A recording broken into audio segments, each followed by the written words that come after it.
Alright, how's it going, guys? Today we are back with another Nomad Survival class guide, and we are finally getting to the classes that you have to unlock. So, first character you can unlock here, you buy this with gold. It's going to be the Ratfolk Archer. Ratfolk Archer, one of my most enjoyable classes to play, probably, just because I personally have a bias towards bows and arrows in video games. I always play the Ranger. Generally, the Ranger classes have to do with like gathering and pets, and I love pets and I love gathering in most like MMORPGs and stuff like that. So I really like the Ratfolk Archer. His weapon skill, like always, as you move from left to right, is an increase in SP. So 400 is you're beginning to cost like a decent amount. It's still not like that bad, but it is a lot.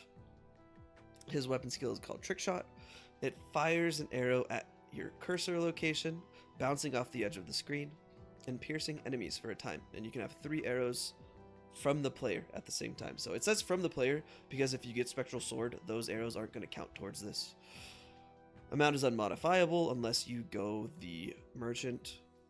And as you hit level 20 and level 40, it goes up from 6 to 9. So this one, I really like this one a lot. It's very fun to play. You just get to see these things all over the map. This is also the only skill that is ever targeted based off your cursor. So I think that's something fun to do. I hope that they add in more skills that are based off where your cursor is. So in regards to which heritage to go, as always, Nomad's a 9 or a 10 for me. And that's just because rerolls are so important in my opinion. You feel free to disagree. If you guys play it a little bit differently where you kind of just go into each one and just pick up whatever you get, I totally respect it. But generally for me, I like to specifically be able to roll for the EXP and the item pickup range because I feel like those make your runs very easy. Berserker. So this is one of the classes where I think Berserker is a little bit more doable. The reason being, it's a ranged ability. And so that means, for the most part, you could just run around and shoot things. You don't have to worry too much about needing to get close to an enemy to make sure it dies. And double damage is good. The only thing is, you have to play very careful. All of the bosses on every map have some type of ranged ability. And so, like, on the Dry Marsh, for example, that first boss, if you're not paying attention, it can hit you, like, even if it hits you 3 times. I think the damage is 100 to 200. So if you aren't able to get your HP back, getting hit 3 times by that is really detrimental. So that's the negative. The double damage is nice. I would give this a 5 of 10.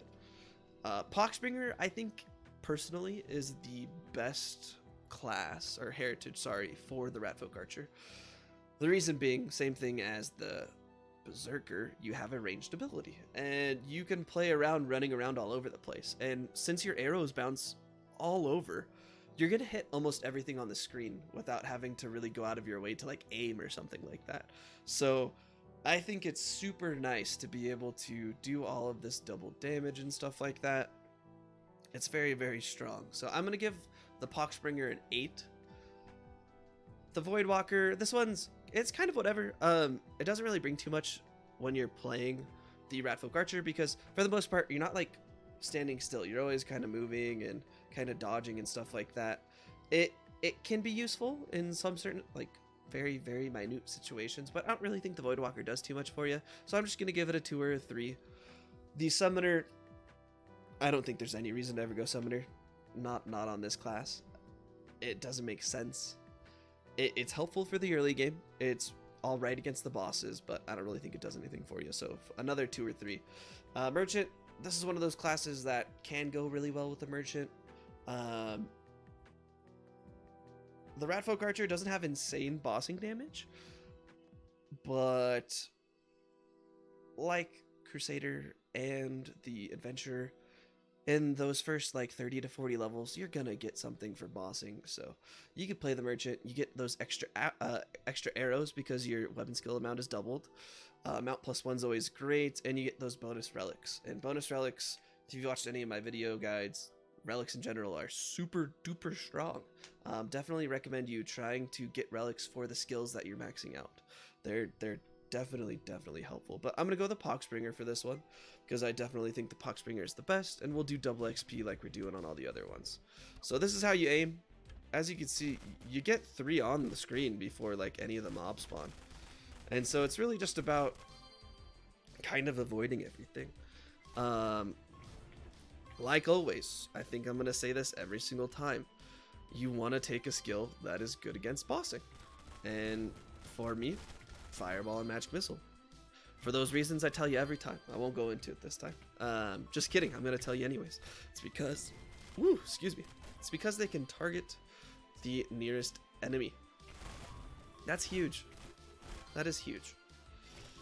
That's the only consistent way to damage any character outside of directional based abilities. Or I guess if you want to get technical, the Ratfolk Archer can target. It might arguably have the best targeting. I think Ascension is always a extremely viable pickup. There's never a bad time to take Ascension.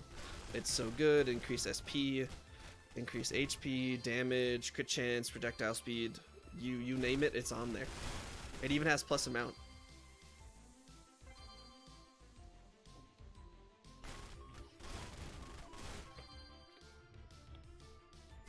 And then outside of that, really, you can use the arrows to clear out the majority of the mobs. As long as you have your bossing skill, you're pretty much good to go. The only negative about the Poxbringer is that it does take a little while to kill things, so you want to make sure that you're comfortable kind of playing close. I take Colorless Glyph generally every game, because if you hit something like right there, at least in the beginning of the game, you're pretty safe in regards to anything hitting you.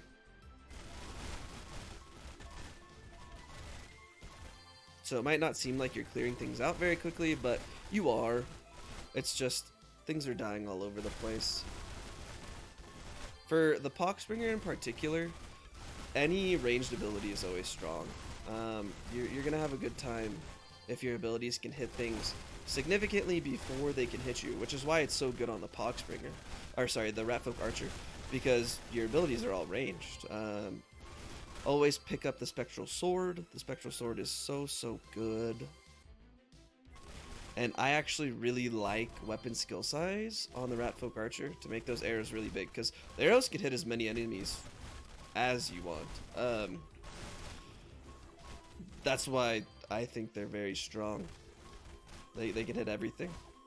So there's no limit on how many enemies they can hit. Therefore, if you have a larger arrow, you're gonna hit even more. But yeah, the clear's pretty good. It's not amazing or anything. Projectile speed is also a passive that's never bad to pick up when you're playing a specific build that is really revolving around not arrows, but projectiles. But for the most part, once you hit level 20 and then level 40 and you have all those extra arrows, as well as having the Spectral Sword arrows going, you're pretty comfortably able to just do whatever you want.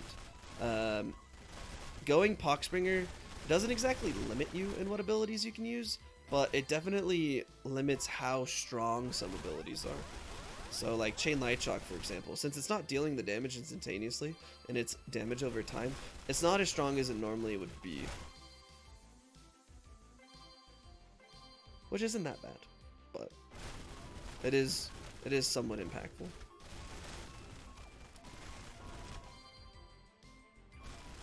Yeah, look at how big the arrows get as you level it up. For me, I would say the Ratfolk Archer is the class you play when you want to have fun. I don't think it's particularly the best at anything. Maybe having projectiles out, but that's not really like a skill or anything like that. So I don't particularly think it's really that good at anything, but it is fun to play. At least in my opinion, it's fun to play.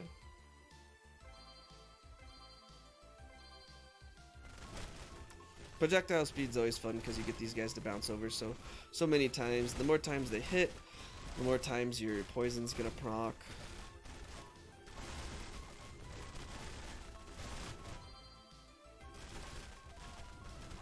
And then with the first relic from Colorless Glyph, it's a pretty big boy.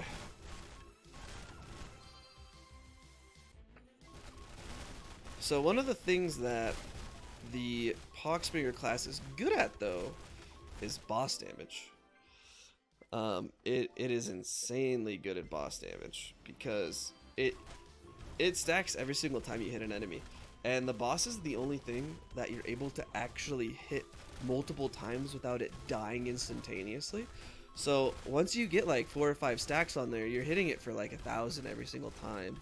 So once you hit the boss, you know, 4 or 5 times, it's pretty much dead, and you can just kind of run away. That's the one positive to the Ratfolk Archer, is that you don't have to play around one position. You can run as much as you want. You can run, you can hide, you don't have to do anything.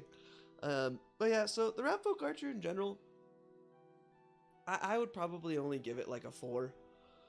I think the class itself, the concept is very cool, and the fact that you can play some of those other heritages more successfully, like Berserker and like Poxbringer, is really nice. I would say though that that's about it. The damage isn't anything insane. The clear isn't anything crazy. And you still can't really rely just specifically on your weapon skill like you can some of the other classes. So overall, yeah, I just give the Ratfolk Archer a 4. It's one of my favorite classes to play just because it's fun to watch. I would say you probably have a little bit better success on Dry Marsh because the map is a little bit more open. You're not funneled into those crossroads, so the Dry Marsh, the Ratfolk Archer is probably a better choice. But overall, just a 4 out of 10. If you guys disagree, or if you agree or have any other opinions, let me know down below. Like and subscribe as always, and I will see you guys on the next one. Thank you so much.